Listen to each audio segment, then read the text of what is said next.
कैसा है तू? और हमारा देश कैसा है? वैसा ही जैसा आप छोड़ के गए थे। यानी कि हम अभी भी अंग्रेजों के गुलाम हैं? नहीं, अंग्रेजों से तो हमें 1947 में ही आजादी मिल गई थी। अच्छा, तो अब तो हमारे अपने लोग देश चलाते होंगे ना? हाँ, तब तो देश काफी आगे बढ़ गया होगा। जब हमारे अपने लोग देश चला रहे हैं तो गरीबी और भ्रष्टाचार का तो नाम ही नहीं होगा। सबको बराबर हक दिया जाता होगा, किसानों और मजदूरों का अच्छा ध्यान रखा जाता होगा ना? नहीं, ऐसा तो कुछ नहीं है। तो कैसा है बताना मुझे। कैसे हमारे अपने नेता, हमारे आजाद भारत के नेता, 100 साल हो गए मुझे गए हुए, बताना। हमारे अपने नेता वो तो अपनी जेबें भरने में लगे हुए हैं। आने वाली 7 पीढ़ियों को नहीं बल्कि 700 पीढ़ियों को ना कमा कर खाना पड़े उस चीज के इंतजाम में लगे हुए हैं। तो तुम लोग क्या कर रहे हो और हमारे देश का युवा क्या कर रहा है? हम लोग तो इंस्टाग्राम पर रील्स देखने में बिजी हैं। यानी कि हमारी कुर्बानी का देश के लोगों पर कोई असर नहीं पड़ा। देश के लोगों में कोई देशभक्ति नहीं, कोई देश प्रेम नहीं।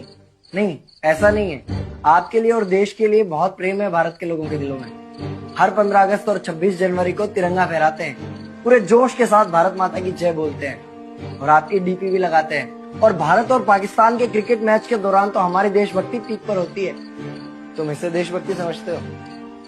तो फिर क्या है देशभक्ति? अगर तुम्हारी देशभक्ति समाज को सुधारने में, गरीबों को अच्छी शिक्षा या बराबर का हक नहीं दिलाती तो कोई काम की नहीं है तुम्हारी देशभक्ति। भ्रष्ट नेताओं और सरकार के खिलाफ आवाज उठाओ, लोगों को एकजुट करो। लेकिन अगर हमने सरकार के खिलाफ आवाज उठाई या नेताओं से सवाल पूछे तो हमें एंटी नेशनलिस्ट कहा जाएगा या हमें गद्दार करार दे दिया जाएगा। तो डरता है? 23 साल का था मैं जब अंग्रेजों ने मुझे फांसी पर चढ़ा दिया। मुझे तो आतंकवादी कहा गया था। अगर अब नहीं जागे तो ये देश सोता रहेगा। ये सरकारें, ये नेता देश को बेच खाएंगे। इस भ्रष्ट सरकारी तंत्र से लड़ो। देश को क्रांति की जरूरत है। क्रांति यानी कि हमें हथियार उठाने होंगे, बंदूकें उठानी होंगी जैसे आपने उठाई थी। नहीं, हमारी क्रांति विचारों की थी। जब अंग्रेजी हुकूमत ने हमारी आवाज नहीं सुनी तो हमने और जोर से आवाज लगाई और अपने विचार रखे। और क्रांति केवल सत्ता को बदलने तक सीमित नहीं है, बल्कि इस भ्रष्ट अन्यायी तंत्र को जड़ से उखाड़ कर फेंकना है। पर ये होगा कैसे? अपने आसपास से शुरुआत करो। जो भी तुम्हें भ्रष्ट नजर आए उसके खिलाफ आवाज उठाओ, एक्शन लो। तुम्हारे टैक्स का पैसा नेताओं की जेब में जा रहा है, हिसाब मांगो।